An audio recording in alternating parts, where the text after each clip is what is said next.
Oh, what is going on, guys? What's happening? I have some awesome news for you guys.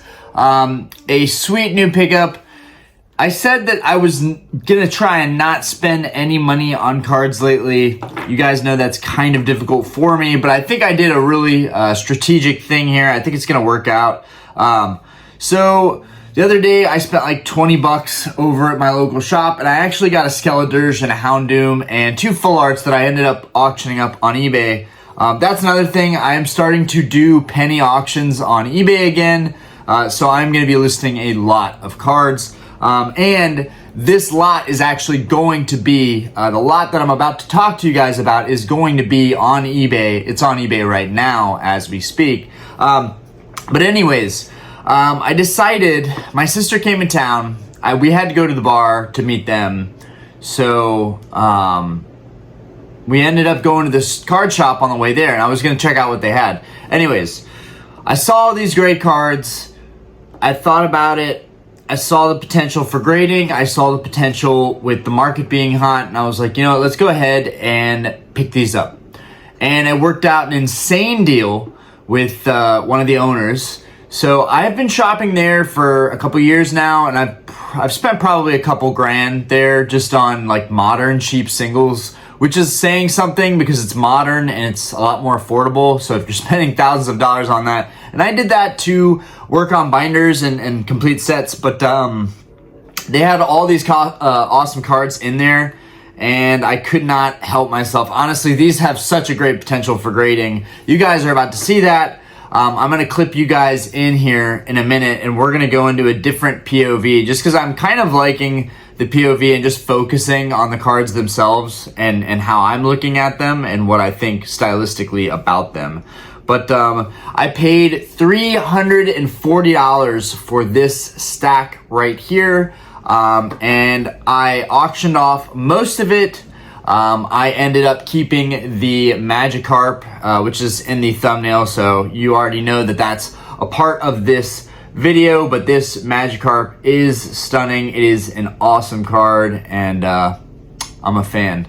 And as you guys know, Magikarp is really tough to get a 10 in, and 10s are like $600, but even this card raw in an auction by itself or just sold with a buy it now price, this is a great card to have just in inventory. So, and now that I'm getting into grading, I also saw a huge potential to grade a lot of these, but we're gonna experiment for science. This could go really badly, but I did an auction starting at 1 penny for all of these cards, besides the Magikarp, and that's gonna end in 6 days.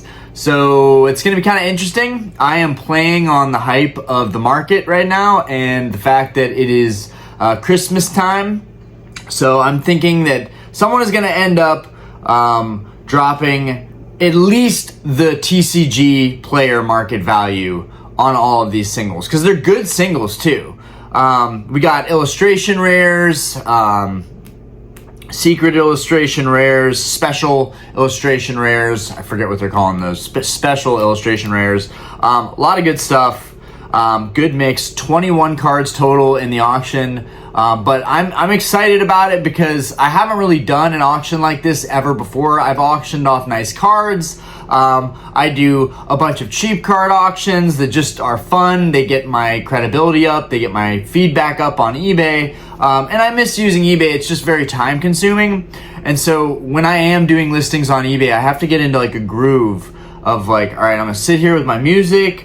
I'm gonna grind it out. I'm gonna do some stuff. And I think in this case, I got 20 done. So I figure if I do 20 auctions a day, I could get 100 auctions going a week. And I could get that going pretty regularly because I do have a lot of stuff, and it's very easy for me to source stuff because we do have a couple shops around the area. And I'm not saying that would be my full plan, but it'd also be nice to get back to using eBay for all of the excess bulk that I have and all of the other V cards and EX cards that I have that I just I'm not doing anything with. So like Surging Sparks, I really like the set, but I'm probably not going to master the set, right? I don't know if I'm going to be mastering sets moving forward. I have to be more strategic to make this hobby more sustainable and more fun for me personally. And this is a part of that. So anyways, I'll stop rambling, guys. We're 5 minutes in. Let's go ahead and cut to the chase. What's up, guys? I hope you guys like this this POV. So we're actually doing this in my sunroom right now. I thought a little change of scenery would be great. But anyways, continuing on with the video, this is the lot of cards I got, with the exception of, let's see, and I had to swap him in there, Vibrava. I pulled this one on stream from Surging Sparks. Really nice card. But Surging Sparks is hyped up right now. I really want to get the cards that are from the set that is most hyped right now. I want to get those sold so I can be liquid. But I swapped that in because I was swapping the Magikarp out. So count out Vibrava, but Magikarp was originally a part of that 340 number. Anyways, okay, so here we have the beautiful, stunning Magikarp. Now, honestly, I always thought this card was beautiful, but at the same time, I didn't expect that it was going to have all of the hype that it does.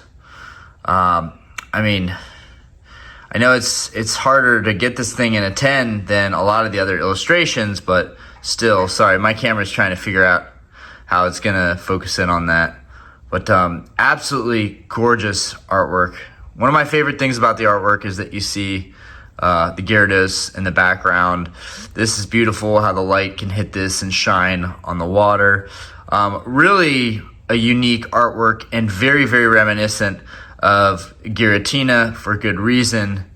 Man, this is gorgeous. Anyways, the deal we worked out for this, actually, they had it marked up at 150. All these cards just came in. So basically this was someone's part of their collection. All these came in, and this was marked up to 150, which is honestly kind of fair. I mean, you guys can see the condition on this is really, really good.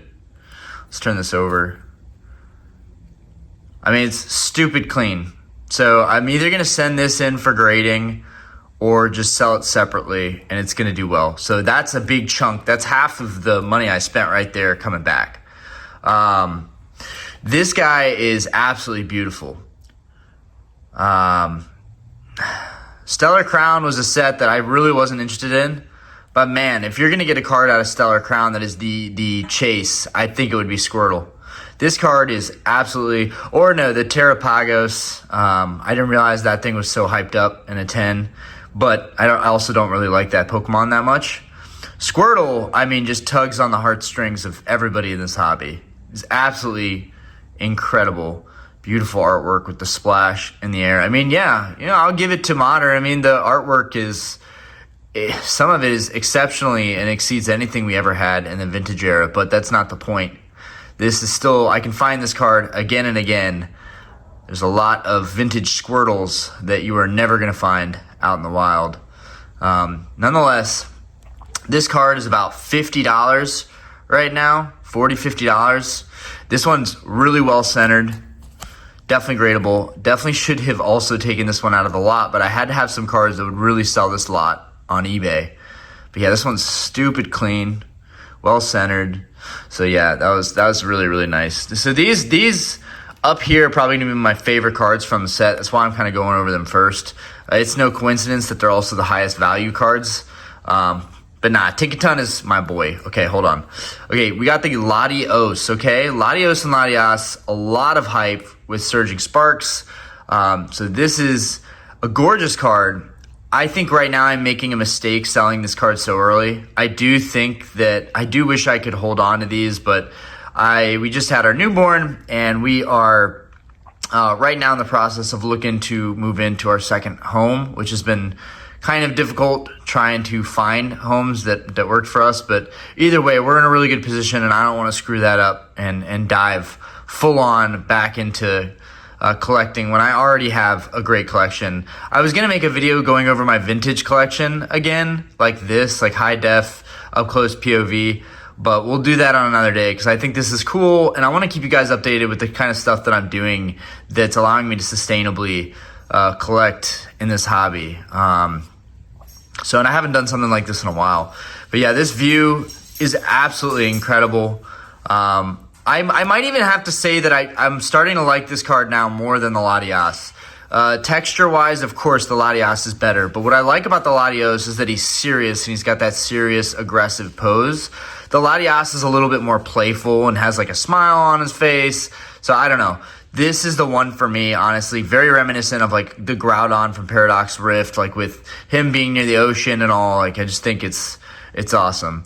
And shout out to Joe to Jake for having a great theory that there's going to be a Kyogre illustration coming eventually.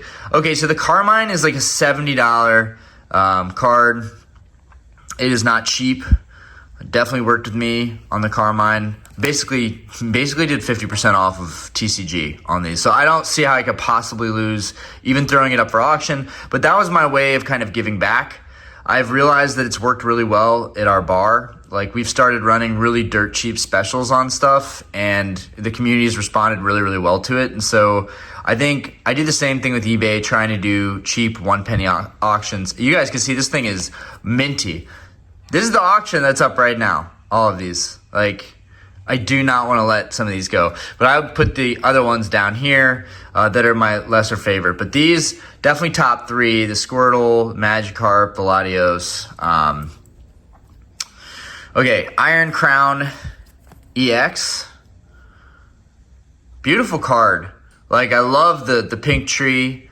Absolutely gorgeous with the moon behind it. But this card's hype right now, and I got to get it off while it's hype. Because I guarantee we're going to see a lot of these in the next year at conventions. I will say, this one is really well centered, pretty much mint condition. So many people are probably going to be like, dude, why did you not grade these, Orion? But hey, someone might win that auction. They might end up paying the premium to get them graded. Dendra, this one was super cheap, which is surprising to me because it is an SIR, but I guess it's just, again, those SIRs have kind of flooded the market. This is this Paldea Evolved or Paldean Fates? I'm not sure. I think it's Paldea Evolved. But anyways, that Dendro is cheap. Tinkaton is fun. Tinkaton is the Sour Patch Kid, the pink Sour Patch Kid with a hammer, right? That's what Tinkaton is. That's why I personally think Tinkaton is awesome, just amazing. And this artwork is stunning. Let's make Tinkaton great, okay? Tinkaton is fire. And that's weird for me. Like, I typically don't like a lot of the newer gen Pokemon, but Tinkaton is amazing, in my opinion. And I can't explain why. Again, another beautifully centered card. Like, if these hit 10s, you know, even if someone hits my break even after me keeping the Magikarp, even if someone hits my break even, which is 400, eBay fees are 13.25% on TCG. So I need to get 340 back and break even, because I paid cash for this, no tax. 340 back to break even. I need 400 on eBay, which is like tough. So it's really stretching it. You know, I can see plenty of people willing to pay 340 cash locally, but until I get that kind of following here in Charlotte, I just don't think those kind of deals are going to be possible for me. But for the most part, I'm glad to hook this auction up, and hopefully some people can get some deals on these. I might lose money on it. We'll see what happens. I'm very, very curious because I've never done something like this before. Anyways, this Miriam is actually my partner Diana. It's her favorite card. She really likes this. I've never heard her say to me that she liked any of my Pokemon cards, but this one she actually really, really likes.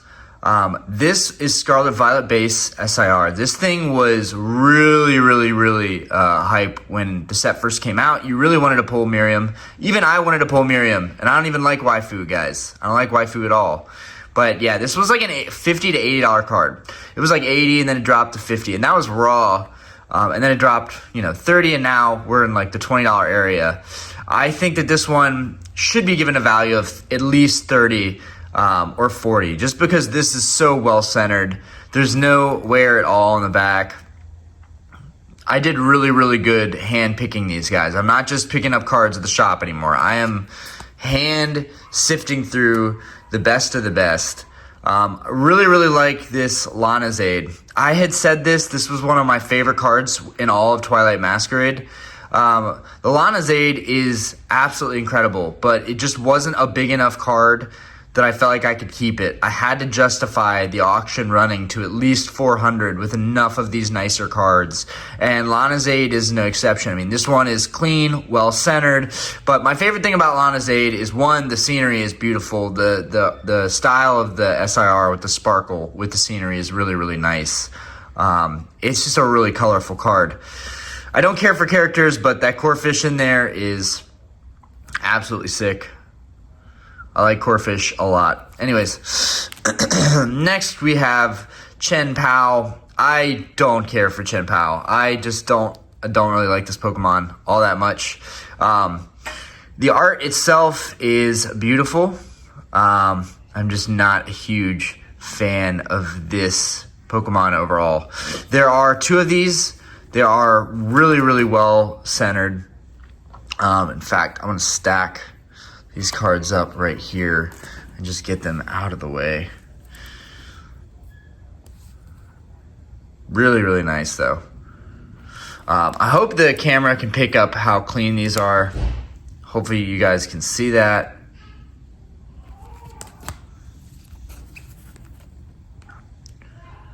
Nice. And it's honestly surprisingly been pretty quiet. I mean, usually the dogs are howling the entire time I try to make a video. And the baby's asleep right now. Ceruledge, really, really cool card, but I think it's overpriced right now in this market, so for that reason, gotta let you go, bud. I really like this. I also like Armarouge. I think those two are really great additions to this generation. Miraidon. Miraidon is one of my favorites. I love Miraidon, but this Miraidon never had a chance, in my opinion, at a 10 because of how thin that border is up at the top. Never had a chance at a 10, so there's really no reason. I love the card. I could keep it raw. It could go up in value raw, but there's so many of these out there, and they're just not really catching on in value. And I know they will, and I can't wait for that, you know? And I'll continue buying it even on the way up, right? Because I'm going to keep flipping cards. This is going to be a new trend I'm going to try if it goes well. If it doesn't go well, I'll sell them as singles and I'll still win, but I just wanted to try something a little bit different and just like throw it all on the line, take a risk. Most of this hobby's gamble and risk anyways. Here's the Vibrava that I pulled. Really like this card, but again, not enough of a reason for me to keep, especially in place of another one of these other nicer cards, which I really wanted the Squirtle and Latios, but I'm not keeping those either. This Quaquaval is baffling to me because this, I don't care for this starter, but you know what? This artwork is beautiful and it shines beautifully and it kind of pops off. I'm having a hard time believing this was even marked. They had this marked at $9. I guess I didn't even check on market. That was so cheap to me for an SIR with a Pokemon in it. I was like, I'm done. I got to pick that up. Same thing with the Tapu Koko. Oh, by the way, really good centering. Great to grade. Worth a lot more graded in a 10. A lot of these could be 10x if they hit 10s. Tapu Koko EX is another one. Really, really well centered. Absolutely beautiful SIR. I don't want to sell this. I really don't want to. I just want this for the colors. I honestly just want this for the colors. Absolutely gorgeous. Okay, we got some illustrations here. The Metagross from Temporal Forces. This is a really, really nice Metagross. I feel like we haven't seen any cool Metagross cards as far as modern goes, and this is definitely one of them. And it depicts him as a less aggressive, scary Pokemon. He's helping out rolling snowballs, so that's pretty cool. This is an amazing looking artwork. There's a lot going on, a lot of details here. Really feels like Christmas, to be honest with you. And it's Christmas time, so this is a really fitting card that I think people will want. just because it's winter time. Feebas, this is Surging Sparks, which I think having some Surging Sparks in this auction is really going to help because these are hot right now. People want those. Zorua, this is Shrouded Fable, which I did not care to open at all, but I will say the Houndoom is absolutely epic. Vanillish, yeah, I had to get rid of this guy. This guy's, hi! Yeah, he's creepy. All right, Sawsbuck, this card is beautiful, but another cheapie, a couple cheapies. Magby is, and all of these are all well-centered, and the backs are pretty much flawless. A lot of great potential pickups from the shop. But it definitely, I didn't always get deals like this. It took a long time to create that type of relationship where they're like, we know you're going to be back soon. So, and now we have our liquidity back. We can buy into something else. But it does make me wonder, what did they get all of these for if they could do me that price of $340? It's a lot of stuff, guys. Especially including the Magikarp. Anyways, guys, that was fun. I hope you enjoyed. Peace.